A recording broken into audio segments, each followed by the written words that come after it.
WindowWorldSoCal.com to learn more.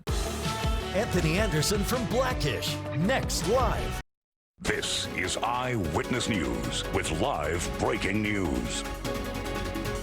You're watching Eyewitness News at 11:30 live on ABC 7, Hulu Live, and wherever you stream. I'm Rachel Brown. Philip and Giovanna are off today.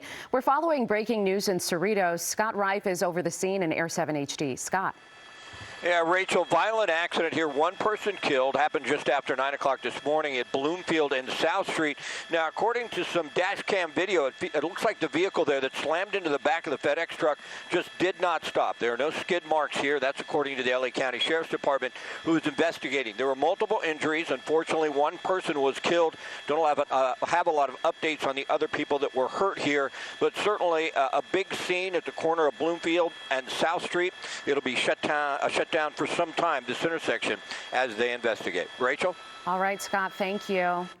Switching gears now, keeping kids in classrooms or going back to remote learning.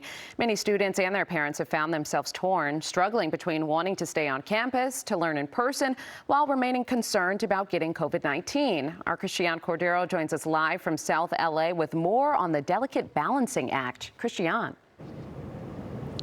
Delicate, no doubt, Rachel. Good morning to you. So students are expected to come back here to Washington Prep in 6 days. And LAUSD students, in order to come back to the classroom, they will need a negative COVID test. All of those families are scheduled to receive an at-home test before then. But by the state superintendent's estimates, only about a third to half so far have, which means, of course, a whole lot have not. State Superintendent Tony Thurmond today said it's disappointing that not everyone has received their tests yet, that some issues are weather related, but the issues that are within the state's control are being addressed. We've seen districts around the country, go back to distance learning because of Omicron and how it spreads.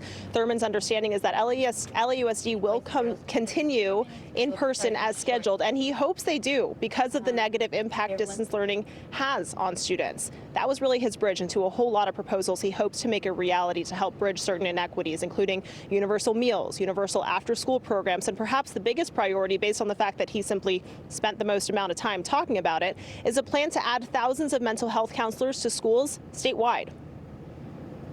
I can't think of anything more important right now in terms of dealing with the trauma that students and families have experienced. But the reality is that there is a shortage. There just aren't enough counselors at many schools and in many communities, urban, suburban, rural. We need more counselors. And so our program will allow us to pursue 10,000 counselors in the state of California.